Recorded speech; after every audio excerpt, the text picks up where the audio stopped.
welcome to the first NFL podcast on my YouTube channel. Where we're only 13 weeks late to starting this podcast, but we're a bit later than ever when you've still got the Visions to play for, wild card spots to play for, and the playoffs still to come. So maybe we're starting at a good time. Yeah, just 13 weeks late. So anybody who is watching this, I do appreciate it.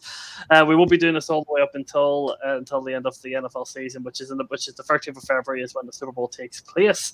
So for anybody who's not aware of the NFL, hopefully this will maybe get you into it. And if you are a part of, if you do like the NFL, hopefully you take part in conversations. And there's going to be a lot of disagreements on the show between me and Freddy, and Connor. I'm sure will disagree with a lot of things too. So I've got Connor with me. Connor is a Dolphins fan. Dolphins 5 wins on the bounce. This is his first time on my channel. First time I've talked to him in a very long time. Connor, it's good to see you. Thank you for coming on.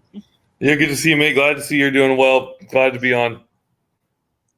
And then we've got Freddy, who I met on Monthly Talks. I've been doing an NFL show with him. But Freddy's a Steelers fan, who the Ravens and the Steelers are very big rivals. And yeah, the result didn't particularly go the Ravens' way on Sunday, which we'll be starting with. Freddy, thank you for coming on. Welcome to the channel. And has that smile left your face yet? No. Hi, Josh. Yeah, all has not been well in other sports, so I needed something to cheer me up. So the Steelers win on Sunday was lovely. My headline for that game is Big Ben outclasses Lamar Jackson. Oh, yeah.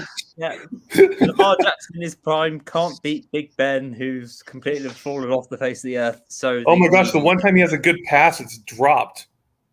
Well, let's get started. So yes, the Ravens fall apart in the fourth quarter, which the first 3 quarters of this game were a terrible game of football to watch. But the Ravens were in control at the end of the first half. The Ravens had 22 minutes of offense compared to the Steelers 9. And then in the fourth quarter, the Ravens defense decides to fold like an armchair, like it's kind of been doing all season, with the massive inconsistency that this Ravens team have. I'll go last because I'm interested to hear what you two have to say. We'll start off with the neutral because the Steelers and the Ravens fans have a lot to say. Let's start with the neutral. Connor, what did you make of this game? God, what an utter shite show by the Ravens. Oh my gosh. I haven't seen something that stinky since Chelsea's match. Oh, wait, no, that was after. Whoops. I mean, I'm sorry, but that's awful. There's 2 teams that I really saw as solid Super Bowl contenders, and the Chiefs and the Ravens. And week in and week out now, I'm just becoming. I have less and less faith for their ability to get to the Super Bowl, because the Steelers. And I'm sorry, but the Steelers are not a good team.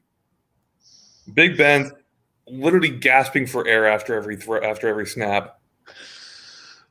You have Juju, who's more interested in dancing on the freaking halfway line than he is really showing up and playing well. Well, he's been injured since week 5. He's been injured as well. You have Claypool, who's one of the most inconsistent receivers in the league right now.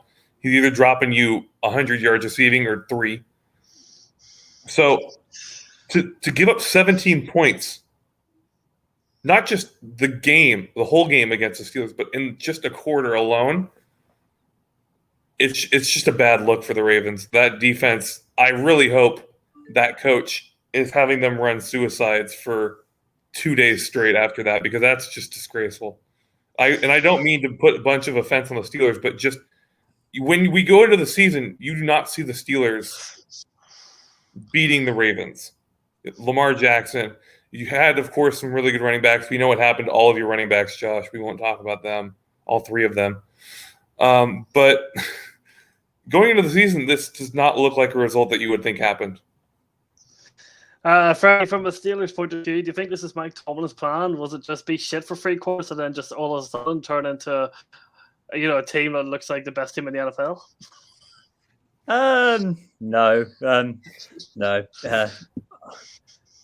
We're not that good. I'll be honest, but we've got some good players, and Deontay Johnson is outstanding, and the Ravens couldn't get near him all night. That's only his second drop this season was on Sunday, and that was for a perfectly thrown ball by Big Ben, who's actually playing quite well, really. It's just the national media want to slag him off every single time he makes any sort of mistake, because the narrative is he's old and he needs to retire. So yeah, I just ignore that mostly. Do you think he should, or do you think how many years do you think he has left? If he's not, if you think he shouldn't retire, how many years? He'll retire this season. Yeah. That's never been a debate though. That was pretty certain after the playoff loss last season. So this was his final ride, and people say the Steelers are a bad team, but we're above 500 and we're in the playoff race yet again. And this is what the Steelers are. People slag them off. They write them off every season, and every year they're always there or thereabouts, ready to pounce on some dodgy performance by some other AFC North team that play in purple. So, well, if it makes you feel any better, like I said, I'm a Dolphins fan, so I can't really talk about as much crap as I would like. And of course, Josh and I have both seen the Dolphins play live this season, so we know full well that the Finns are not that good. Yeah, that was a low point in the season for me. I was telling Josh before the stream, I was going over our games this season so far, and back-to-back losses to the Jaguars and the Falcons by 3 and 2 points.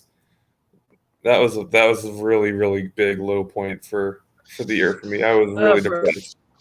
From my point of view, I think the game was going as how the Ravens wanted. You know, they were dominating the ball on offense. They were doing okay. You know, they were doing okay things. I think Devon Freeman was okay in the first half, and he was not accessing the second half. The pick that Lamar Jackson blew through was a terrible pick. You know, when you've got people running at you, you don't go for the end zone like that. You throw the ball away or you try and run. Like I don't know what. Like I think Hollywood Brown on the slanted cross was wide open, and Lamar Jackson completely. I don't know what. I don't know if Lamar Jackson was going for the big play or didn't see him, but I don't know why Lamar Jackson refuses to throw the ball out. Like no matter what, like you could have 6 guys running at him, and he will still try and throw the ball at, into the end zone. He should have. If he threw the ball away, I think the Ravens would have at least got a field goal out of that, and they would have been, it would have been points on the board and momentum growing. And his decision making is utter. He's got stupid decision making these last few weeks. The picks he's been throwing, he's not been making the right passes. If he'd been let him know he needs to stop throwing two picks a freaking week. Thank you. My fantasy team would love if he would stop throwing 2 picks a week. And also tell your offensive line that their head does not need to be in their own butt every single snap. The offensive line's awful. The running backs are not particularly great. Devon Freeman, like he was decent. Latavius Murray's been okay, but they're nothing special. The thing that annoys me though is that we go down the field in the last 2 minutes to get the touchdown to either draw the game or in the case that we try to go and win it.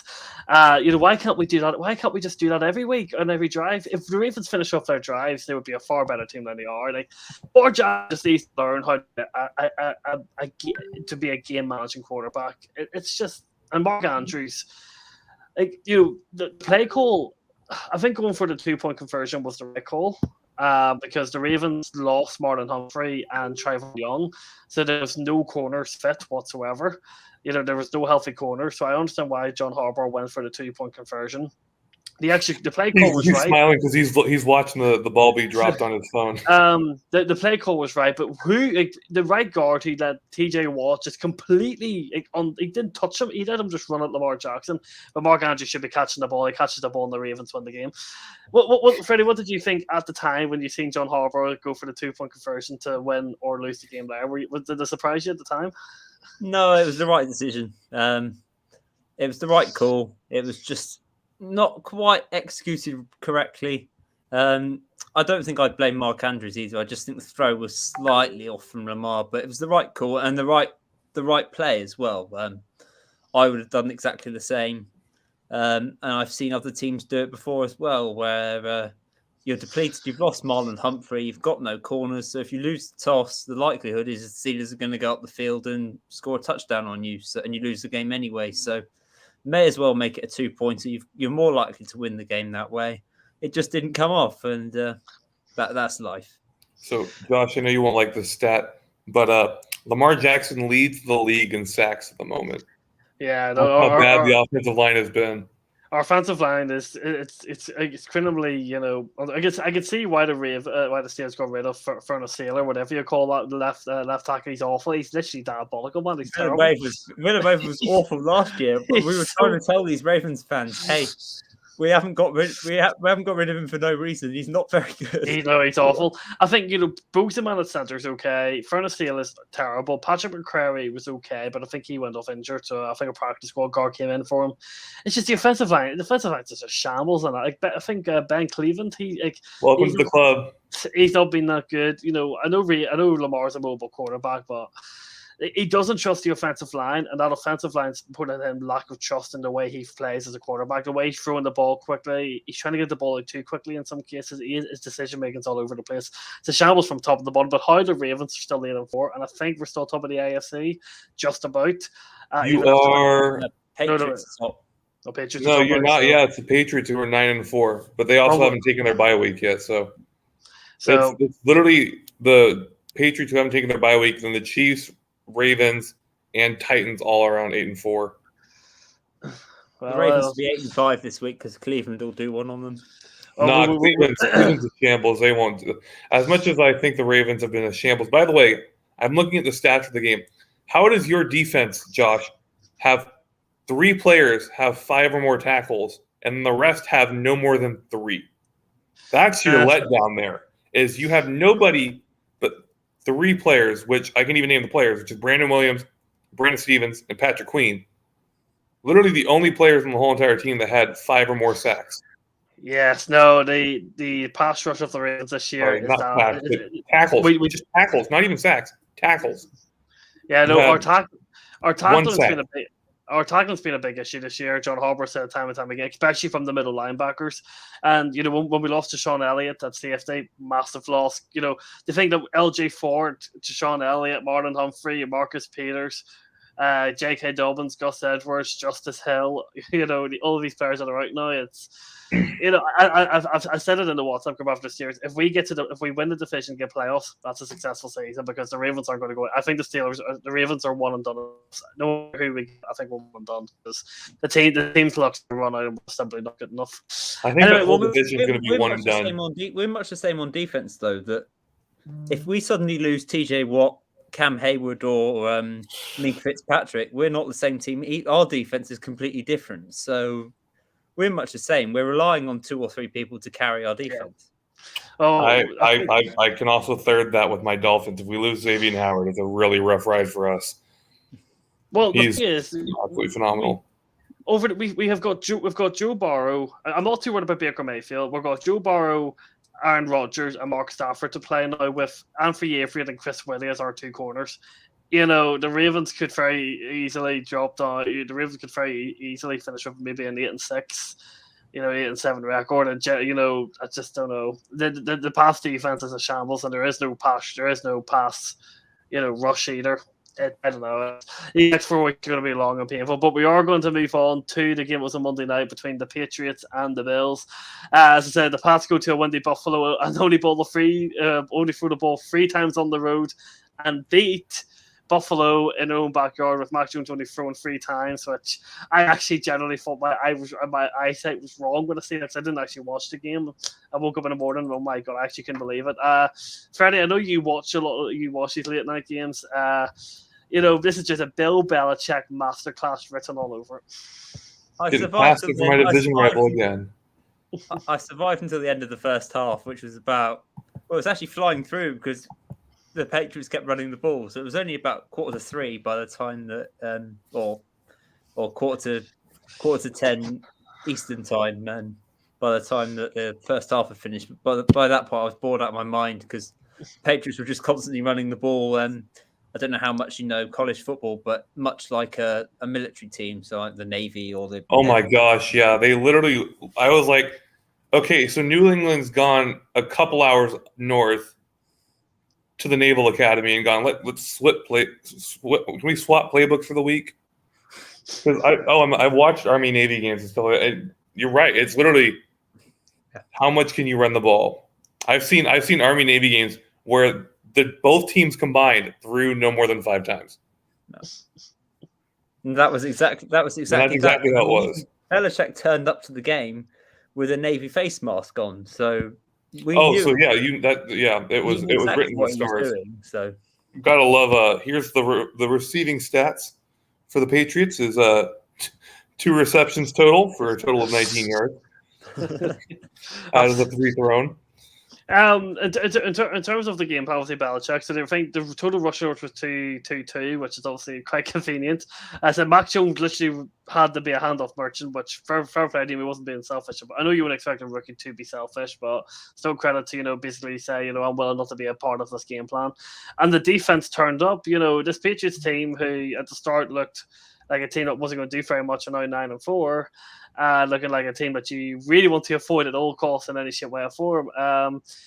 Do you think that this just shows that people were saying can Belichick do it without Tom Brady? Is Belichick still a good coach? He's proven he's still by far the best coach in the NFL by quite a mile, isn't he, Freddy? Just you don't go to Buffalo for 3 times and win on the road like that. That's just incredible. Yeah, I should know. We lost 35-0 the last time we played them. Connor, what do you think? Obviously, Patriots winning the year division ticket. I know. First of all, this is what I say to the Patriots. I absolutely can't stand them. They're literally the team I hate the most in the entire league. I literally want to smack the crap out of Belichick every time I see his ugly face. But it's fair play. They ran the ball over 40 times, and they somehow managed to beat a Bills team that was supposed to be top of the division and pretty much going to run away with it as the Dolphins and the Patriots try and, scramble for a playoff spot. So you just kind of have to sit back and say fair play. I'm not going to, give them too much credit or talk too well about them because, again, I hate them and I can't stand them. And I would love to see them go 0-16, but it's a good team. And Belichick's a great coach. It's just what happens. Bills just aren't there yet. Freddie, do you think the Bills, in terms of the Bills, they're the opposite to the Patriots? They don't have a running game. They physically couldn't run the ball even if they tried. Did the Bills just rock up to this windy stadium, basically, kind of should have just thrown a white flag knowing that they were not going to win with Josh Allen throwing that ball in that weather? Yeah, I mean, as soon as it was weather that clearly you're not going to throw the ball in, it was a game over there and then. And I've said all season, the Bills physically can't run the ball on people, and they're not going to do anything in the playoffs if they even make the playoffs. They've still got two of their last 5 games are horrible games left. I think honestly, I think the division is probably over now because I don't see the Bills going into Foxborough and winning. And yeah, this team's just not what they were a year ago. And when you're having to rely on Josh Allen to win you games, and he's not playing at his very close to MVP level that he was last year, no, I'm sorry, I'm out on this team. It's another one of these AFC teams that have got good bits about them, but are they going to win a Super Bowl? No, they're not. Oh, no chance. Do you guys want to guess who led the team in rushing for the Bills? Josh Allen. Josh Allen. Yeah. Beats Devin Singletary by 3 yards. Carries for 39 yards total.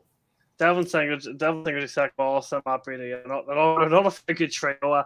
I actually somehow think Le'Veon Bell and Terrence Martin, Devon Freeman are somehow better than those freaking by that system because all of our guys are all done and dusted. They're right past their best.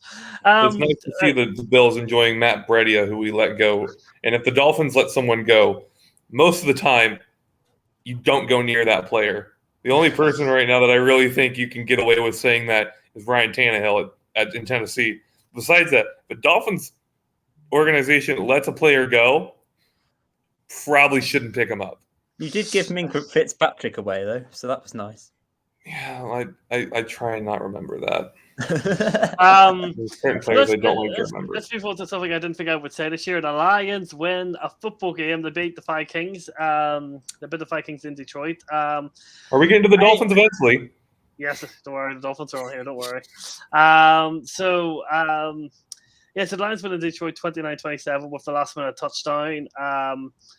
I thought Jared Goff actually played really well, to be fair, which kind of makes me think. I actually thought that was by far his best game this year, without a single shot of a doubt. I thought their tight ends were making some really good plays, but I thought the Vikings coverage was way too soft. I don't know what Mike Zimmer was calling over the those headphones, but some of those play calls from the Vikings were so on defense were questionable. I have no clue what he was trying to do on the final play call because the coverage was so soft. Like everyone was just dropping off. He went 3-man rush. Everyone dropped off, and it let the Lions receiver have 2 yards of space and enough time to be able to get the ball close to him, so he didn't drop it. I think the Lions deserve to win. To be fair, they made some big plays on defense, but I thought after the first quarter, the Lions were stuffed. They threw an interception. They weren't doing anything on the ball. Thought they were stuffed. But then after that, they turned up. They were the better team. Mike Seymour went for three 2-point conversions. None of them were successful, which maybe ultimately lost them the game. Freddy, I think Mike Seymour's a big issue for the Vikings why they lost the game. His play calling on defense is what he does was questionable, and going for those 2-point conversions when they weren't working also very questionable. I've got to be very, very careful what I say here because of a certain game that's going on tonight. So, the Vikings, I don't know what they were doing. Particularly on that final play, agree. This is actually a really good question. Well done, Josh. But no, the problem with the Vikings were they sat far too many back, and they had 3 or 4 guys that were halfway into the end zone. What's that? If you throw short, they've got a clear run into the. Oh, I don't know what they were doing. Jared Goff, fair enough. He came up clutch, played very well.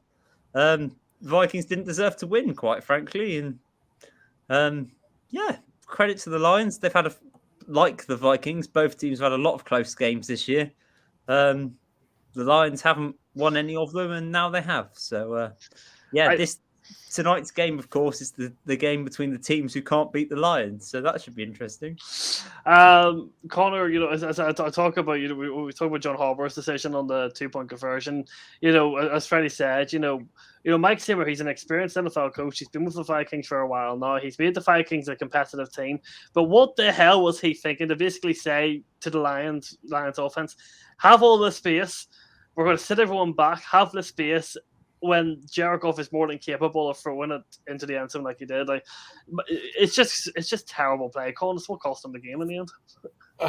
I mean, the reason the Vikings lost the game is because I think the Lions are the luckiest team of the week because of the fact they didn't have to face one of the best running backs in the entire league, in the entire organization right now, which is Dalvin Cook. I mean, you look at it. If you look at the game, you go from – here's the drop-off in quality. You go from Dalvin Cook to Alexander Mattinson. Now, I'll say fair enough. Mattinson had 90 yards rushing on 22 attempts. But there's something completely different, and it's a completely different animal and a completely different beast when you have Dalvin Cook in that backfield. But, no, I think if you're the head coach of if you're the owner of the Ravens, you've just gone from a respectable team to one of the biggest laughingstocks in the NFL, at least for the next, at least for the week. Because even if you beat the Steelers tonight, which I wouldn't be surprised if they do, you still lost to the Lions. You still lost to the Lions when Jared Goff threw a pick. He wasn't some Mr. Perfect. Jared Goff threw a pick. Kirk Cousins. How do you have your quarterback? It blows my mind. Kirk Cousins throws for 340 yards and 2 touchdowns. Mattinson, great game. 90 yards rushing, touchdown. And you lose to Jared Goff. It baffles me.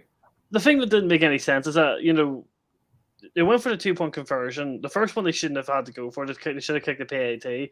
The second and the final 2 were just terrible executions. And if they took the PATs, I think they would have took the game to at least the overtime. So I think Mike Zimmer lost the game for the Vikings. I think his play calling on it was so many times where the Lions receivers were having so much space to catch the ball and even get yards after the reception. It was just Mike Zimmer lost him the game. I think it's simple as that. I think he had a really bad day. I don't know if he was getting cocky or what, but it was just the Lions deserved to win that game. I think they did deserve it. There's been so many close games they've had this year. I think they were due to just win one. And actually, I think Don Campbell, their head coach, has actually not done a bad job with that team. And I think his play calling on the offense that night was actually particularly good. So we'll move on to the Dolphins. Obviously, the Dolphins beating the Giants 20-9. Now, no Freddy Kitchens masterclass, unfortunately, even with Mike Lynn and that quarterback. I'm not going to talk about Freddy Kitchens because I know Freddy's got a big smile on his face. We'll talk about the Dolphins because the Giants are irrelevant anyway. 5 wins on the bounce for the Dolphins. The Connor playoffs are looking back on again. Yeah, I mean, it baffles me. I talked to you earlier before we started this stream about how our run of games has gone this season. And we've gone from a team that's losing to the Jaguars and the Falcons to beating the Ravens and then absolutely dominating the Panthers and the Giants. And it's not like we've done much. It's not like we've changed a whole lot or we've gotten some amazing player back. We didn't get Xavier Howard back. He's been healthy. We haven't got Mike Gesicki back. He's been healthy. We just got Devontae Parker back, but even he wasn't honestly a huge miss because Waddle has stepped up. It's purely just been we've apparently woken up. Someone smacked us across the face and gone, what the heck are you doing? Are you serious? 1-7. And so it was nice. I mean, it's nice to see. You look at Tua, the first game in a while, I think, from him that he's not throwing a pick and thrown for over almost 250 yards. I'm just very happy. Rushing game was a lot worse than I expected against the Giants defense. Only running for 68 yards total. Not a huge running night, but we got it done. I'm thankful that we have Sanders kicking for us because even though he missed one, he is very consistent at kicking field goals and making sure they go through the uprights. Same with his extra points. He's very consistent. He's already missed more field goals this season than he did all of last year. And the thing is, he's still been consistent enough while missing that amount that he's been still a huge help for us. So I got to be happy with it. I couldn't have asked for more than bouncing back from 1-7 by winning this many straight. So as much as I want to, moan and complain, I can't. It's been great these past 5 weeks to be a Dolphins fan because every single week we get touted to lose to the Ravens, we get touted to lose to the Panthers, we get touted to lose to the Giants, and then we beat all of them. And so the playoffs might be back on, but the AFC is a really tough division to do it.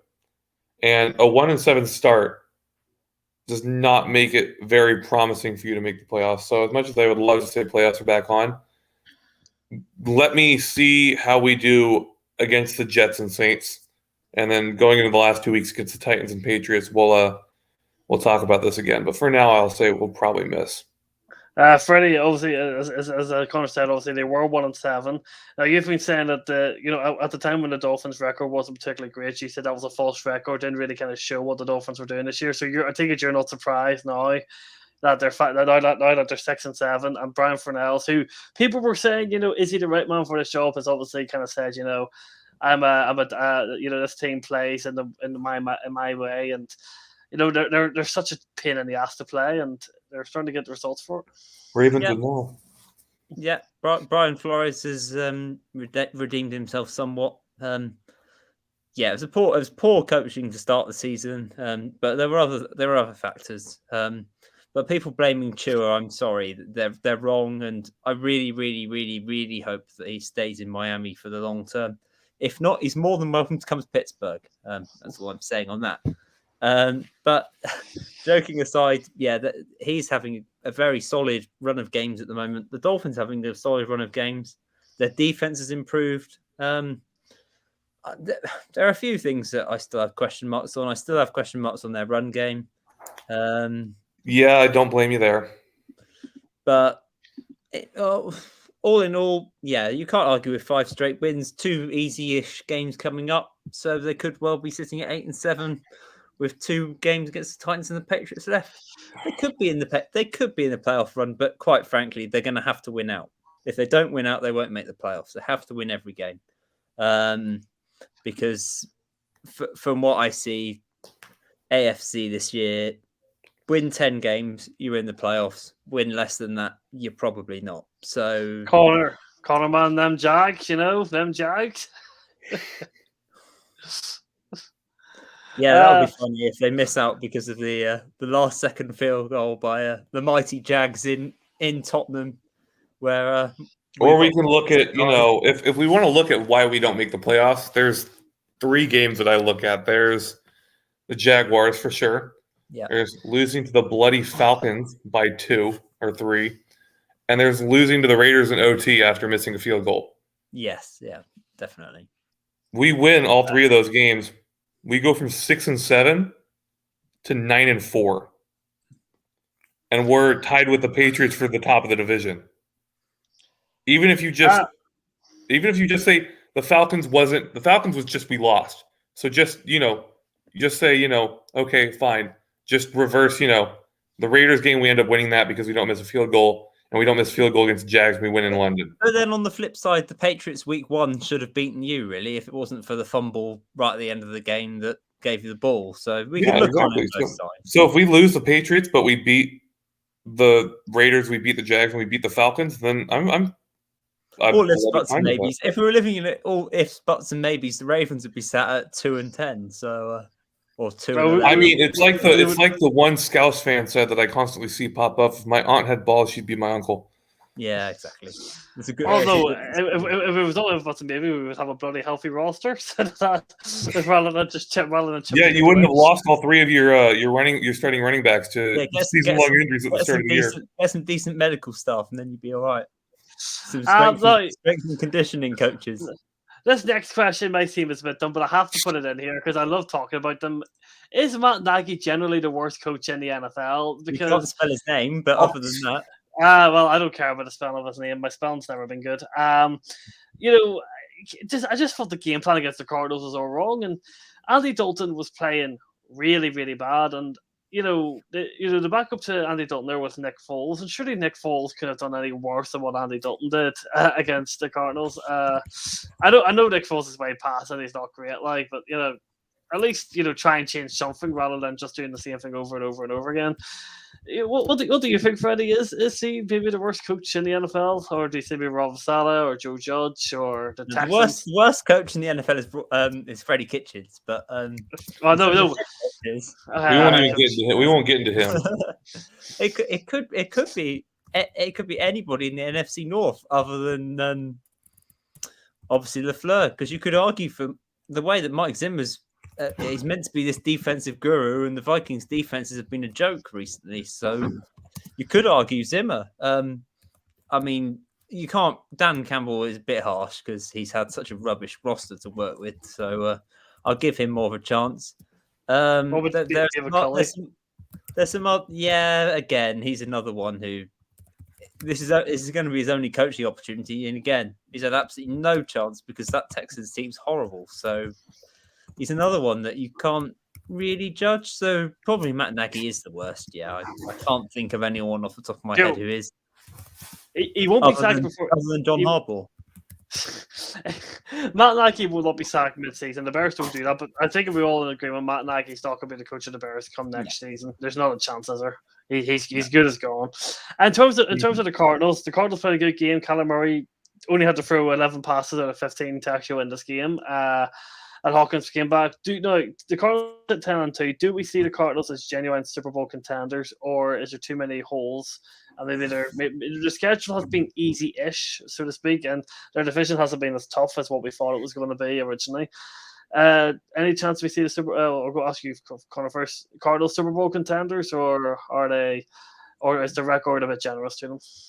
I'd say pretenders at the moment. I think the pretenders. I don't think they're going to do anything. I think there's a chance they could, and if they do, hats off to them. J.J. Watt finally gets a well-deserved ring. You want to talk about a dominant player that has not won a Super Bowl ring yet? You look at him. So for him to get a ring, especially because he can lord that over TJ over in Pittsburgh. Because there's no way TJ's winning a ring anytime soon. But if Arizona does end up winning it, fair play to them. am not 100% sold on them yet. I love the record, but I don't love some of their wins and how they've gotten them. Freddy, what do you think? Ravens Super Bowl? Not Ravens. Well, maybe the No. Ravens. What What the the Lions Cardinals? making the Super Bowl than the Ravens? What about the Cardinals Super Bowl contenders for you? I was out on the Cardinals preseason. I thought they were pretenders, weren't going to be anywhere near the division title. I wasn't sold on Cliff Kingsbury, Not many people and were. he's proven me wrong. So even when they had Colt McCoy in at quarterback, the Cardinals were destroyed the 49ers. That was a really, really impressive performance. And credit to the Cardinals. They're looking very good, and they've got a very good young quarterback and good offensive weapons. I have question marks on their defense. Chandler Jones, after that fantastic start to the season, has gone off the boil a bit. But they've only lost 2 games. Yeah, their schedule's been fairly light, but they're winning games week after week. Are they the best team in the NFC until Tampa Bay Buccaneers lose in the playoffs with Brady? I can't say they'll win the Super Bowl. But right now, they're probably my second team in the NFC between them and the Packers as well. All right, so let's move on. Between those 3 teams, I think, for the NFC. All right, so let's move on. Let's preview some of the big games coming up on Sunday and the next week, and then we'll call it go. So start with your game. It takes place in what? 3 hours, 3.5 hours ish, between the Vikings and the Steelers. 4 hours and 6 minutes. What do you think, Friday?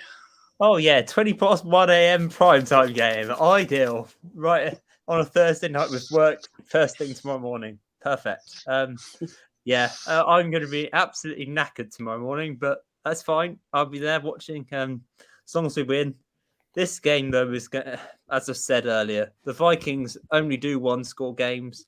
They have 1-score games against good teams like the Packers, 1-score teams against bad teams like the Lions. Doesn't matter who they're playing, it's always close. The same with the Steelers, only win close games, only lose blowouts. They're 6-1-1 in 1-score games this season. But they're 3-9 away from home on a Thursday night. We've just come off a really, really scrappy, hard-hitting rivalry game with the Ravens, and as you know full well, Josh, you get battered and bruised in those rivalry games every single time. Oh, yeah. So having a short week and going up to Minnesota is not great, really. I think this is a coin flip game. This could go either way. Kirk Cousins in prime time is the only thing that's given me some optimism that we might end up winning, but honestly, I don't know. This is either team could come out with a W. Steelers going to win by 1 point score, by 1-score game in this. I think the Vikings defense suits Big Ben's. Big Ben's kind of, he likes to get the ball in quick, short passes. That suits the Vikings kind of play into that because they play a soft defense, and I don't really see the Vikings being much better against the Lions. I feel like that loss is going to kind of down them. There's going to be question marks over Mike Zimmer, over the defense, and I feel like the Steelers are going to go on and win this game, which I don't want you to, but I don't know. I think if there's 2 teams that are kind of you've got these question marks over, I think the Steelers on the road, after beating the Ravens, will be on the hand. I think there's going to be a lot of question marks in the dressing room with Mike Zimmer on the Vikings. What do you think, Connor? Who's going to win the prime time? With me following fantasy so heavily and also having Dalvin Cook as my running back and also having Justin Jefferson as one of my wide receivers, I have to say the Vikings are going to win this because Dalvin Cook, it says, trending towards starting and being in the lineup. And I think, like I said earlier with the Vikings, why I think they lost to the Lions, it's why they're going to win against the Steelers, is Dalvin Cook's going to come back. And this gives Kirk Cousins a lot more freedom than he has with Mattinson. Because now, instead of being able to go, okay, they have a running back, but I bet you they're going to throw the ball a lot, which they did. Now it's, oh, crap. They can either hand the ball off to Dalvin Cook or they can, throw with Kirk Cousins. And I think even worse is the type of injury that Dalvin Cook is coming back from is not one that it's a shoulder injury. So it's not like it's an injury to the legs where it's going to slow him down. He's still going to be as quick. He's still going to be as powerful. You just might not get hit as hard with stiff arms as you would have, before he injured the shoulder. But my one big worry though with Dalvin Cook is that the Vikings obviously are right on that cusp of the NFC wildcard places, so they have to rush him back. The worry is there's a 10-day gap after this game. Are they risk? It just feels like a bit too big a risk because, frankly, in the injury that he's sustained, normally you're out another week longer than he's come back now. It just feels like it's a little bit rushed. It is slightly, but the Vikings. If you're the Vikings, you're 5-7, and a team that rightfully was said was going to be at least a 500 team. Yeah. If you're looking to go into the playoffs at all, you have to bring him back this season. And I think what they're betting on is I think what might actually save the Steelers is I think that we will see Dalvin Cook, but not as heavily focused as we would see a freshly healthy one. I bet you will probably see 20, 25 rushes out of Cook over his usual 30, 40. And then we'll see Mattinson probably taking on a good share of the load. Like we see a lot in Jacksonville, where they split the load a lot. In Jacksonville, they split the load a lot in the Patriots organization. I think that might be what saves them, but I think that's what they're planning on. Is they're hoping, hey, let's go get a quick W against the Steelers, bounce back from a really embarrassing loss, and then we can give 10 days to Dalvin Cook to be fully rested. Because if you look at the upcoming schedule for the Vikings, you want him back for sure against the Bears, because you have him back against the Bears, you're going to run all over that team and destroy them. But especially you want him back because after that it's Rams and then Packers. And you want him back for those games, and you want him not only freshly healthy, but we say it a lot in soccer and in European football, you want them to have that game time of not having maybe been back to full playing, but we see it a lot of times where someone comes back from injury, 30 minutes here, last 30 minutes of a game here, maybe 45 minutes of a game here. You want him to have that game time and have gotten used to being in the game again after being out. So that's why I think they brought him back. Let's just keep up on my Facebook. Apologies for the glare, but I can beat the Detroit ball comes on tonight for absolutely amazing.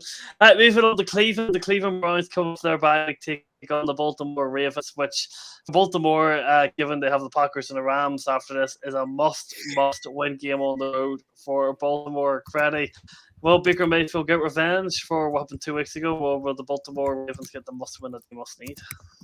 I fancy the Browns, quite frankly. I really do. The Ravens are banged up. The Browns have just come off a bye week. So they'll be fresh. Baker's going to be as fresh as he's going to be for the rest of the season.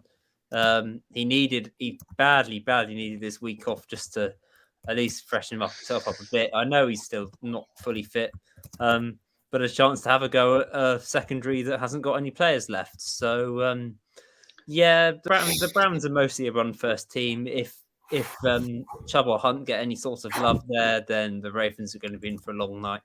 I think this will be quite close. I think it'll be competitive, but I just fancy the Browns to win this game. Are you going to have an eye on this game, or are you going to just be watching it over Red Zone? No, I'm watching this game. I'll have Red Zone on, but this is going to be because they chose the NFC East game for Sky, didn't they? So I think so, yeah. Yeah, thankfully I can watch this game and laugh at you lot because we're playing tonight, so I'll have a free Sunday. For me personally, go to Cleveland. Cleveland will want revenge over us off a bye week, and as you said, the Ravens are banged up big time. Still a few question marks over some players in terms of who's training and who's not been training. I'm for Chris Whitty's 2 corners, man. I don't know. We're going to bring some corners up off the practice squad as well. The secondary is just so weak, and there's no pass rush whatsoever. This game simply is one of the Ravens can do what they did in Baltimore and hold Nick Chubb and Kareem Hunt to less than 100 rushing yards between the two, like the last time, we have a chance of winning. But Lamar Jackson has to be better in decision making. If Lamar goes to Cleveland here and does what he's done in the last 2, maybe even 3 weeks, for stuff. Simple as that. Lamar Jackson has to start taking responsibility and being better with the ball, and better in his decision making. If he doesn't, the Ravens are losing the game. I think I hate the step. I think Lamar Jackson's a big issue in terms of how the Ravens do in this game because he can't have the defense. The defense isn't what it was 2 weeks ago. It's not going to be there to bail him out again, and that's just the way it is. Connor, any thoughts for you about it? Yeah, I mean, I kind of gotta go with Freddy on this one. As much as I want to say the Ravens, I think I'm a mix of the two of you. I think it's a game the Browns could easily win because, like Freddie said, they're coming off the bye week. Everybody's fresh, ready to rumble. But you also have the Ravens, who just got embarrassed by their biggest rival in the entire NFL, losing on the very last play of the game. You know they're pissed. And at 8-4, being tied for second in the entire conference, they're out for blood. And they want to confirm that, hey, stop slouching on us. I know we've lost to the Dolphins. I know we've lost to the Steelers, but we're still the real deal. And easiest way to shut up the critics is you have to beat the Browns this week. Because after this, you have the Packers, the Bengals, the Rams, and then the Steelers again. And really, that's a tough end. It's a tough end of the schedule. So if you really, I think back-to-back losses against two division rivals could spell the end of the season for the Ravens. I don't think it ends in them missing the playoffs. I'd be gutted if the Ravens fell apart. I don't think they'll miss the playoffs, but it could end in a very, very shaky and I think one and done in the playoffs.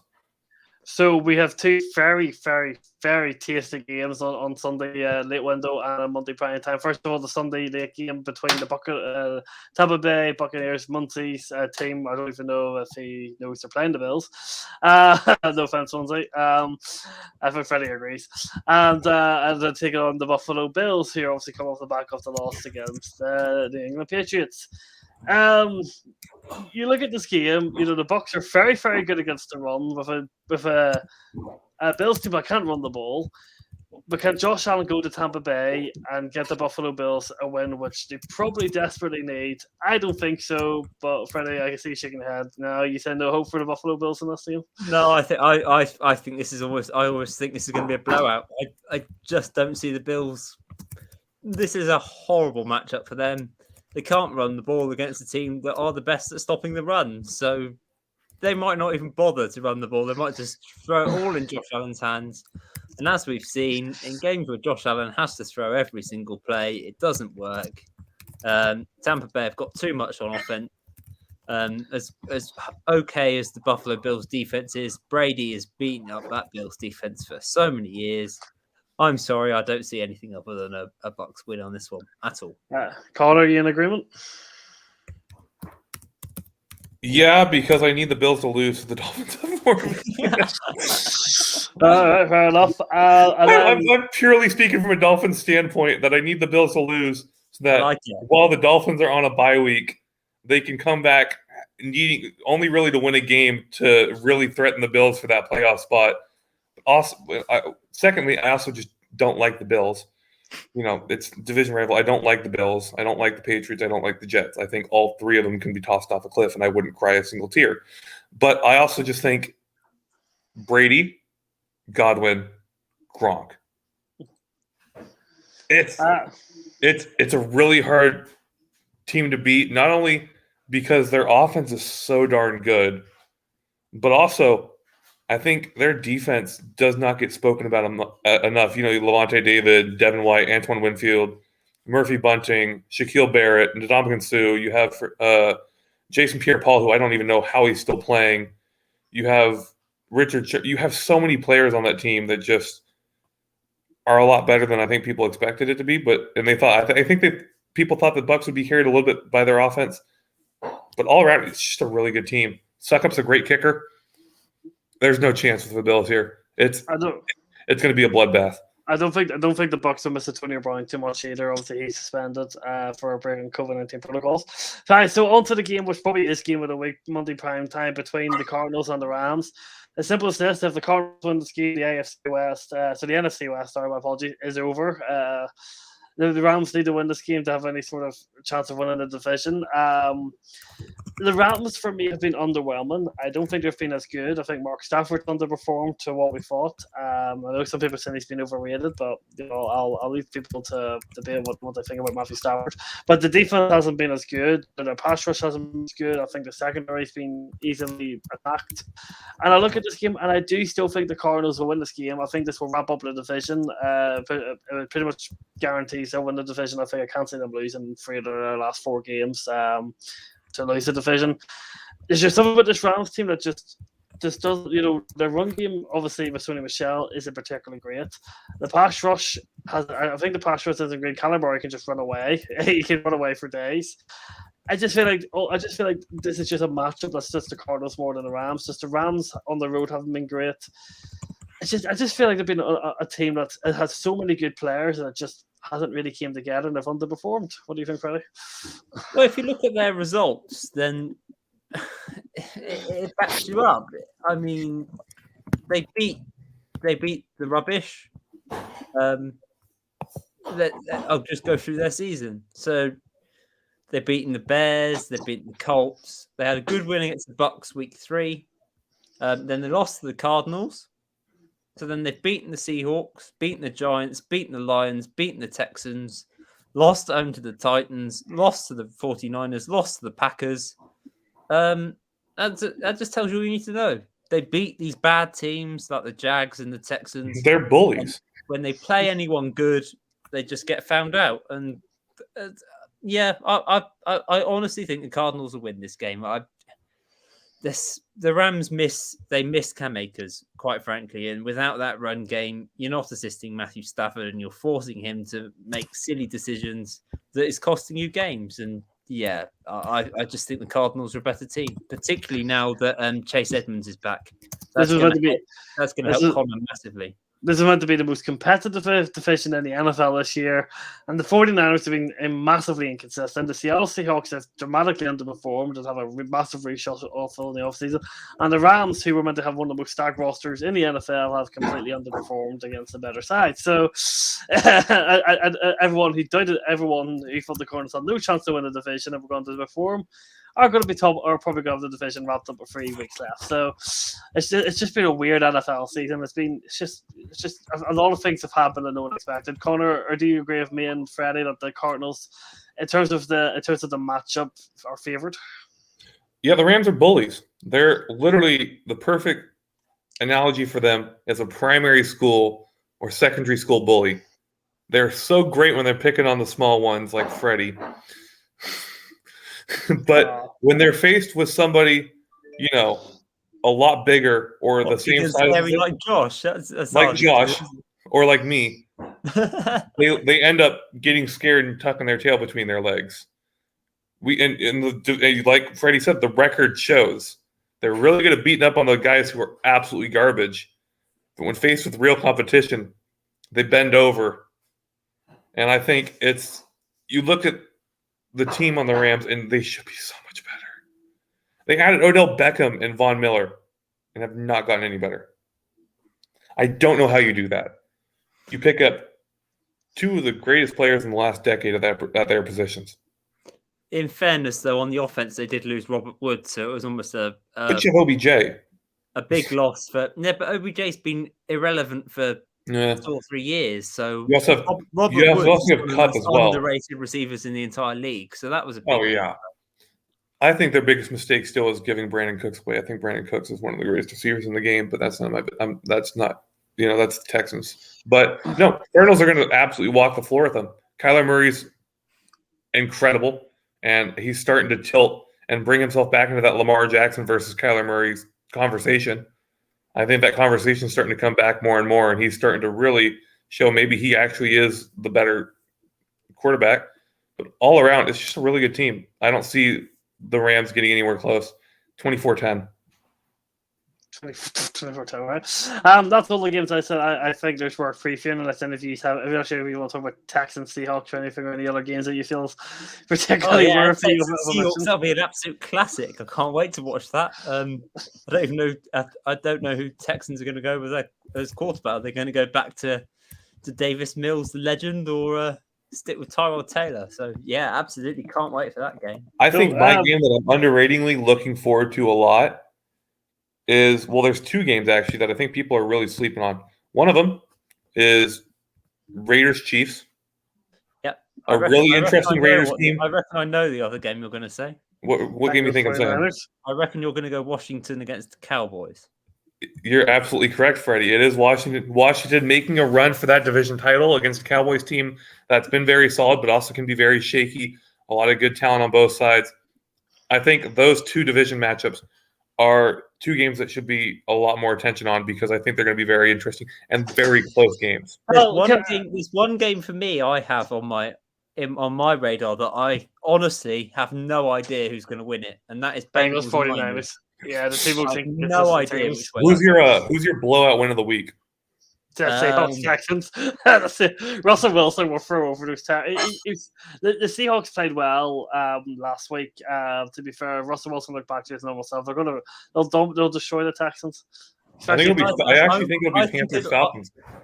Honestly, I think it'll be the Bucks over the Bills. I think that'll be an absolute blowout. And the other game that I've got my eye on of being a blowout is the Packers against the Bears, because Rodgers destroys them every time. So I can just say, I was just looking here on Google. It says Mike McCarthy can guarantee. It says that he guarantees that the Cowboys are going to win against Washington. I'm really confident.